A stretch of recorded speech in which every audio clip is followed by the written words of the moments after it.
para maging mayaman tayo? Ewan ko lang sa panahon ngayon, pero sa panahon namin, ganon. Ewan ko lang sa inyo. But those times, as well as in the time of Timothy, being part of the priestly ministry will give them access to great wealth. That is a generational context. So now, Paul is saying, be trustworthy enough not to embrace the wealth of this world, and you know that the love of money is the root of all evil. Like those times, people are really running after the wealth of this world. Kasi ito yung panahon na kung saan kakatapos lang na exile nila, let's say, it's just a short period of like 50 to 80 years.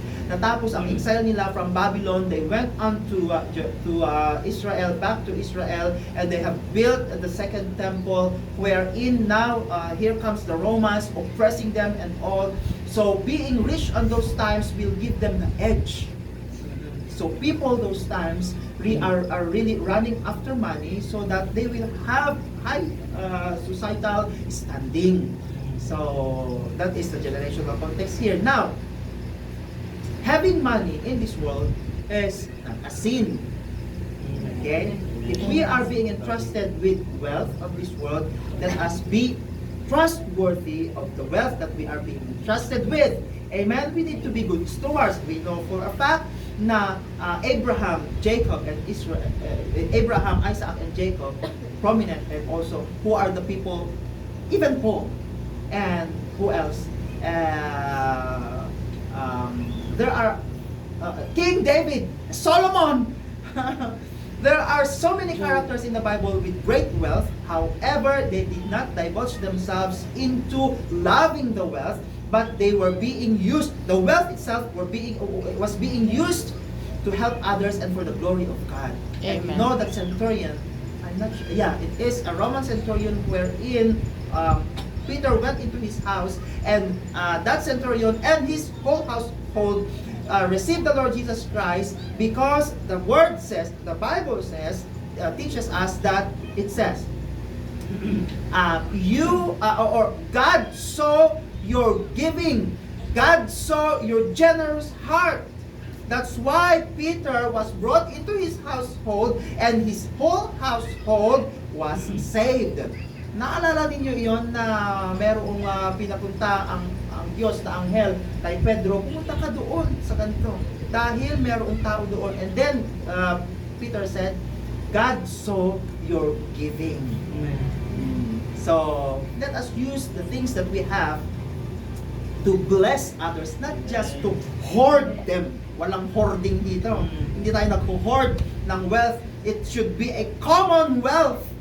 Amen. Diba? So everything that we have, Psalm 24 verse 1, the world and everything in it is for the Lord. It is pag-aari ng Diyos ang mga ito. The air that we breathe, it is the Lord's. And the money, the wealth, the possessions that we have, we really do not own them. Amen. They are for the Lord.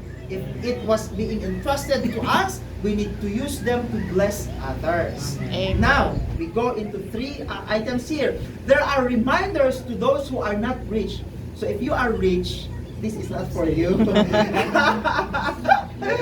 Now, for those who are not yet rich, amen, we are being reminded, don't think religion is a way to get rich.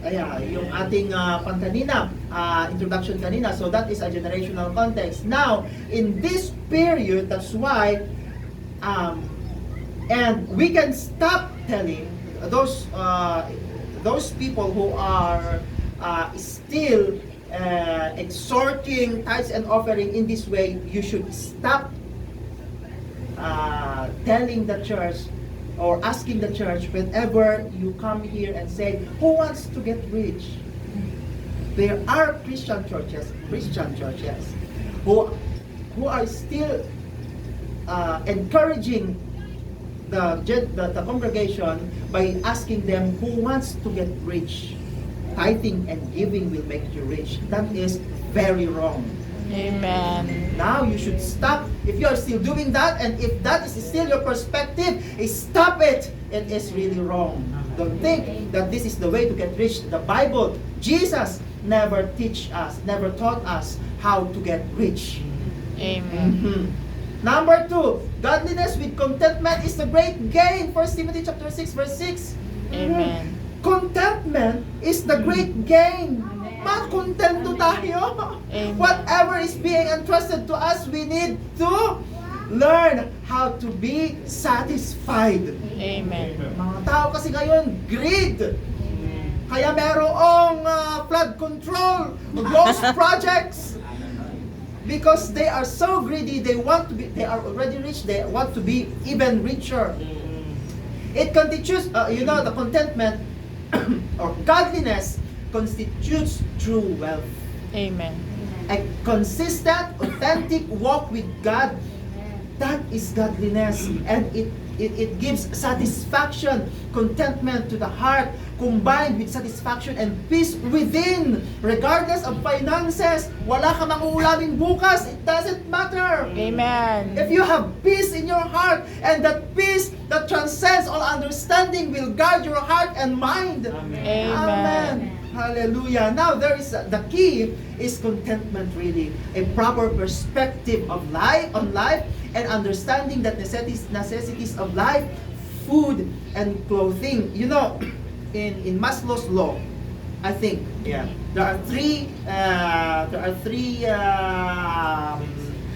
basic necessities: food, clothing, and shelter. But the Bible teaches us that food and clothing alone, these are just your necessity.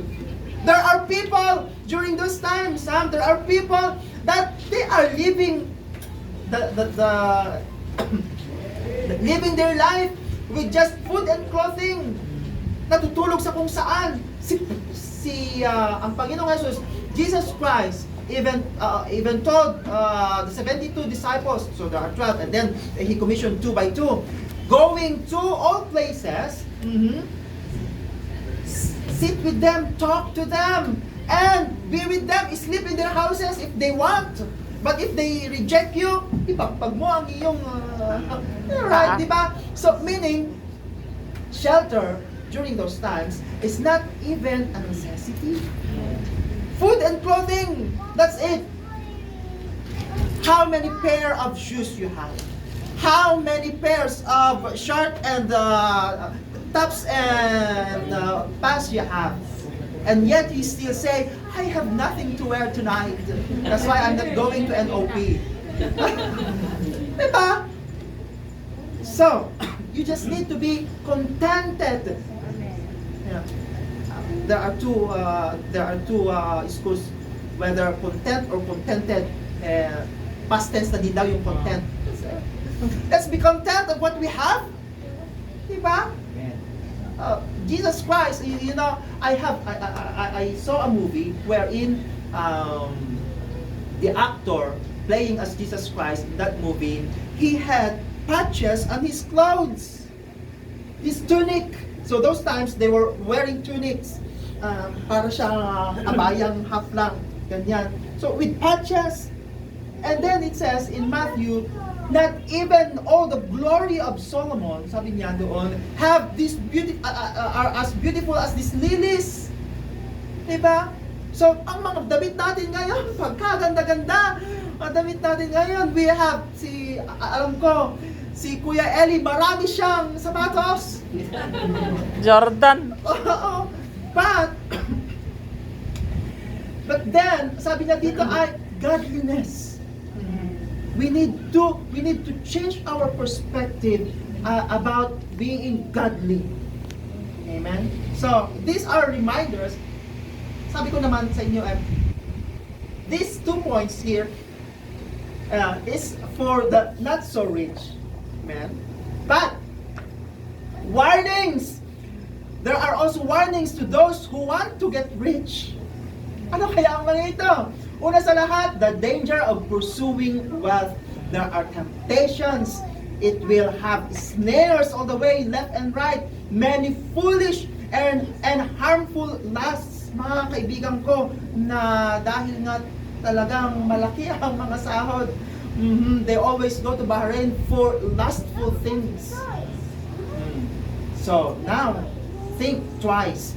If you really want to get rich, there are dangers of pursuing wealth. Second, there is danger of the love of money. Many have strayed from the faith. You cannot, Matthew chapter 6 verse 24, you cannot love God and money. Amen. Either you love the other and despise the other. There in Proverbs 28:20 it also says that some people who are really pursuing and greedy about money suffer many sorrows. Why? Because they don't have peace anymore. Mga mayayaman, they will hire multiple security guards to guard them during the night because they couldn't sleep. Be careful, or you will find yourself in the black hole of greed. This warning applies both to the poor who want to get rich and to the rich who want to be richer. Be very careful when we are pursuing wealth, money of this world, possessions of this world. There are so many dangers waiting. And about the people who are rich, know what? There is a command also for us. Amen. So again, I am telling you, being rich is not a sin. We have moved from that state to a state wherein God has entrusted us. There is trust already there that you have been faithful in the thing that is small, but when it became plenty, God has entrusted you with wealth. Amen. So now there are some commands as well for the rich. Una sa lahat, do not be arrogant. Do not flex your iPhone 17. Fully paid. Fully paid. Right? Do not be arrogant.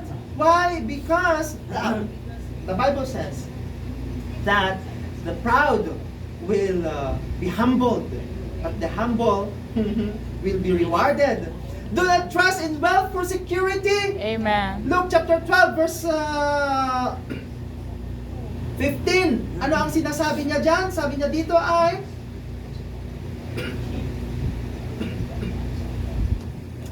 And he said to them, take heed and beware of covetousness, for one's life does not consist in the abundance of the things he possesses.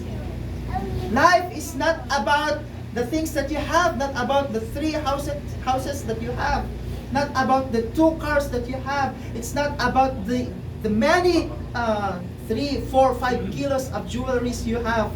Wow. Those will not give you security. Amen. Only God can give us security. Amen. Be a generous person. You see now, all of you who said you are rich, now this is the test of your faith, of your being rich. Be generous. Amen. If you claim to be rich in this world, be generous instead. Do not hoard the wealth that we have, but be generous in our giving. Do good. Do not be rich only in material things, but let us also be rich in good deeds. Amen. Makikita, masusukat kung gaano ka kayaman, kung paano ang iyong pagbibigay. You know, that, yung balo, the poor widow who has only 2 coins, copper coins. That's the only thing that she has. But instead of hoarding it, she gave it all to the Lord. And God was pleased. Jesus was pleased of that giving. Amen. Compared to those people who has given a lot of things, meron pang pakalansing. Pag magbibigay, the drop na makikita, may pakalansing pa. Kling, kling, kling, kling, kling. Because they want to show to the world that they are giving much. But that displeased Jesus. What pleased the Lord was the giving in secret. Imagine you, if you could just imagine the poor widow putting the 2 copper coins lightly, gently inside. Para sa ganun ay hindi mahalata na kakaunti ang kalansing. But God is pleased to that kind of giving. Amen. Ready to give, willing to share. Oh, share niyo naman ang inyong mga blessings. Di ba? Mhm. Kaya nga, when we pray, that's why when we pray about financial breakthrough, about being promoted, about increasing or praying for salary increment, check how is your giving. Amen.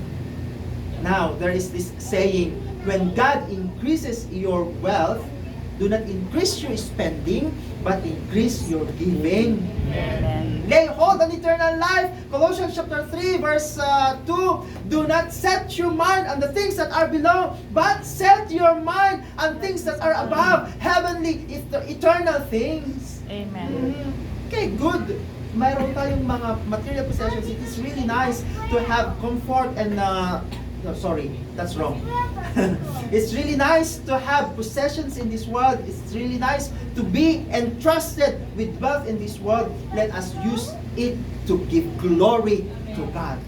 Not to be arrogant, not to be proud, not to flex them in social media. Right? But think about the things that have eternal value. Amen? Now, in conclusion, our prayer in connection to our prayer for tonight, let us pray that God will guard our hearts against being envious of the wealthy. Amen. Do not be envious of the Marcoses, of the Romualdez, of Ko, or of Sarah Vizcaya with the Rolls Royce. Oh no, sorry, with a very good umbrella with Rolls Royce. Yeah, they have already gained their reward. They have already received their rewards. Focus on learning contentment in life, love, joy, peace. That is enough. Be away from greed and love of money. Let us pray for those things, and let us also pray not to be arrogant, to put our hope in God, who is our true security, not in riches. And let us pray that we have to tap into that which is eternal by cultivating generosity. Amen. The only key, now this is the word of God. The only key for financial success really is being generous. Amen. That's why the Word of God teaches us tonight not to be arrogant on the on the things that we have, but to be generous in our giving, to be willing to share, and to think of the things that are above, not on the material things. Material things on earth will fade. Ninanakaw ito, kinakain ng tanga at saka kinakalawang. But lay up your treasures in heaven, where that treasure can never be stolen, can never be rusty, and will not be taken away from us. Amen. Sapagkat kung tayo, marunong lang tayong makontento.